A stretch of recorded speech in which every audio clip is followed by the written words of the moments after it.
তো গাইস আজকে যে মুভিটা এক্সপ্লেনেশন করতে যাচ্ছি, মুভিটির নাম কিং দ্য ল্যান্ড। মুভিটি 2022 সালে রিলিজ হয়। আজকের এই মুভিতে আমরা দেখতে পাবো একজন বাবার কোটি কোটি টাকা ছিল, তার সন্তান তার টাকা দিয়ে বিলাসবহুল জীবন যাপন করছিল।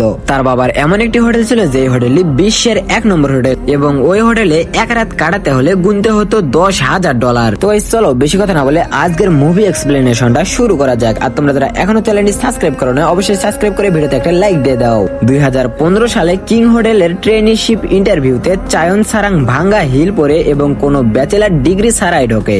ইন্টারভিউয়ের প্রশ্নগুলো কঠিন হলেও সে আত্মবিশ্বাস ধরে রাখে এবং হাসতে থাকে। সে নিশ্চিত ছিল যে তার সুযোগ নষ্ট হয়ে গেছে, কিন্তু সে কেবল দেখতে চেয়েছিল কোরিয়ার সেরা হোটেলের কাজ কেমন হয়। সে বন্ধুর সঙ্গে নাইট ক্লাবে ঘুরতে যায় এবং পরের দিন হ্যাংওভার নিয়ে ঘুম থেকে উঠে জানতে পারে যে তাকে চাকরিতে নেওয়া হয়েছে। গুয়ান প্রথম দিন ট্রেনি হিসেবে ভুল বিল্ডিং এ প্যারাশুট করে নামে এবং দেরি করায় বস তাকে বকাঝকা করে।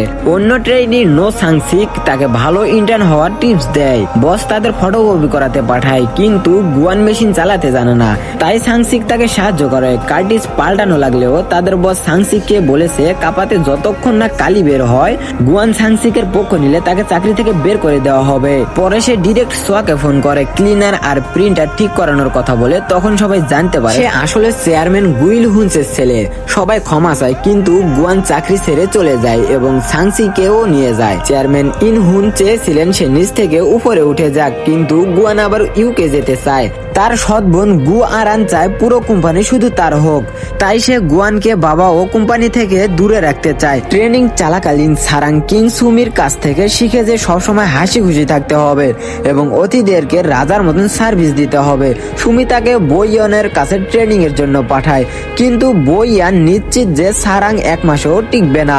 সে এটাও মনে করে যে সারাং কখনো লবি বিভাগে পোস্টিং পাবে না, যেখানে সে নিজেও 5 বছর ধরে যেতে পারেনি। সারাং এর বন্ধু পিয়ং হ্যাকিং ইয়ারের ইয়ার হোস্ট হিসেবে কাজ করে এবং কঠিন বসের অধীনে অত্যাচার সয়। আর গ্যাং দা এলঙ্গে কাজ করে, যেখানে বস তাকে জটিল খাবার রান্না করতে বাধ্য করে কিন্তু খেতে দেয় না। 3 বন্ধুই কঠোর পরিশ্রম করে। যতং সারাংকে জিমে প্রতিদিন ঘাম মোছার কাজ করতে হয়। গুয়ান সাংসিং কে নিজের সহকারী বানালে জানতে পারে গুয়ান এমন এক পোশাক পছন্দ করে যা অন্যদের কাছে কখনো আসেনি। সে বিশেষ একটি টাইগার টি শার্ট পছন্দ করে, কিন্তু পুরো বিশ্বে মাত্র 3টি ছিল। সে 2টা কিনতে পেরেছে, আরেকটা এখনো পাওয়া যায়নি। যে লোকটির কাছে তৃতীয় টি শার্টটি রয়েছে সে জিমে সারাংকে বিরক্ত করে এবং একটি হোটেল রুমের চাবি ও অশ্লীল বার্তা দিয়ে। পরে যখন সারাং জানে এই টাইগার টি শার্ট ওয়ালা এই বার্তা পাঠিয়েছে, সে গুয়ানকে ভুলে অপর লোকটির সামনে গিয়ে বাজে লোক বলে ধাক্কা দেয়। গুয়ান পরে দেখে সারাং এর হাসি দারুণ, তাই বলে তাকে লবিতে 1 বছরের জন্য প্রমোশন দেয়। পরবর্তী 7 বছরে সারাং ধীরে ধীরে পদোন্নতি পায় এবং ফুল টাইম কর্মচারী হয়ে যায়। ও বিয়ে করে। এদিকে গুয়ান ইউকে থেকে MBA শেষ করে 2022 সালে সে কোরিয়ার ফিরতে ব্যাগ গোছাতে থাকে এবং সারাং নতুন ট্রেনারদের প্রশিক্ষণ দেয় এবং অতিথিদের প্রশংসা পায়। গুয়ান হোটেলে ফিরে আসে এবং ইল হুন তাকে ম্যানেজারিয়াল পোস্টে রাখতে রাজি হয়। তাই এখন একটি সন্তানের মা হলেও নাইট ক্লাব জীবনের দিনগুলো এখনো মিস করে। গুয়ান প্রথম দিন ফোন নিয়ে আসে না, তাই সুমি সারাংকে পাঠায় তার রুমে ফোন আনতে। সারাং তাড়াহুড়োয় গুয়ানের ওয়াশরুম ব্যবহার করে এবং দরজা খোলা রাখে। ঠিক তখনই গুয়ান ঢোকে। পরে সে বুঝতে পারে তাকে ট্রাঙ্গুলে ফেলে দিয়েছিল সেই মেয়েটি এই মেয়েটি। পরে তাকে ক্ষমা চাইতে বলে। সারাং মনে করে সে অতিথি, তাই ওয়াশরুম ব্যবহার করার জন্য ক্ষমা চায়, কিন্তু তখনকার ঘটনায় সে ক্ষমা চায় না। ইনাগরাল অনুষ্ঠানে সুমি ও সারাংকে অবাক হয়ে গুয়ানের সত্যিকারের পরিচয় জানতে পারে। সারাং তাকে ফুল দিতে গিয়ে মুখ লুকায়। সে জোর করে হাসে, কিন্তু গুয়ান ভুয়া হাসি অপছন্দ করে। পরের সপ্তাহে তাদের দুজনকে প্রোমো ভিডিও করতে হবে। গুয়ান প্রথমে জানতে চায় কেন সে তাকে বাজে লোক বলে গালি দিয়েছিল। পরে সারাং বুঝতে পারে সে ভুল মানুষকে সন্দেহ করেছিল। পিয়ং হা ফ্লাইটে একটি ভুল ঢাকার জন্য দায় নেয়। রুন তাকে সাহায্য করে। সিংসিককে দেখে সুমি ভাবেই সেই মনে হয় গুয়ান এবং তাকে রাতের খাবারের জন্য আমন্ত্রণ জানায়। ইনহুল ঘোষণা করেন গুয়ারান ও গুয়ান দুইজনের মধ্যে প্রতিযোগিতা করবে কোম্পানির উত্তরাধিকারী পাওয়ার জন্য।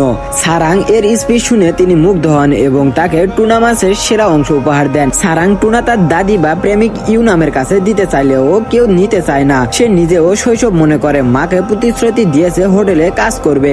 একজন বিখ্যাত বিখ্যাত অভিনেত্রী সুইটস রুমে ফ্রি আপগ্রেড চাইলে সারাং তাতে রাজি হয় না। অভিনেত্রী রেগে গেলেন, গুয়ান তাকে সরাসরি অসভ্য বলে নিরাপত্তা ডাকতে বলে। ইউ নাম সারাংকে অবহেলা করতে থাকে, ফলে সে সম্পর্ক ভেঙে ফেলে। গুয়ান সারাংকে জেতুতে ভিডিও শুটের জন্য নিয়ে যায়। লাইভ ইন্টারভিউ প্রথম প্রশ্ন তার মাকে নিয়ে হলে সে রেগে চলে যায়। সারাং পরিস্থিতি সামলে নেয় এবং হোটেল নিয়ে সে নিজের কথা আবেগের কথা বলে। শুটের সময় গুয়ানের হাসি আসে না, তাই ফটোশপ লাগবে বলে ফটোগ্রাফাররা বলে। ঝড়ো আবহাওয়ায় ক্যাপ্টেন তাদেরকে গাপাদো নিয়ে যায় এবং যেখানে থাকতে বাধ্য হয়। অতিরিক্ত মদ খেয়ে তারা তর্কে জড়ায়। গুয়ান বলে সে ভুয়া হাসি ঘৃণা করে। পরের দিন তারা ফেরার সময় দেখলো বিল অনেক বেশি। সারাং দর কষাকষি করে অর্ধেকে নামিয়ে আসে। হোটেলে ফিরে ইলহুন তাকে বকাঝকা করে, কিন্তু সারাং পরিস্থিতি ভালো সামলেছে বলে তাকে কিং দ্য ল্যান্ড ভিআইপি ফ্লোরে প্রমোশন দেয়। এদিকে গুয়ান অনুভব করে সে সারাংকে পছন্দ করে।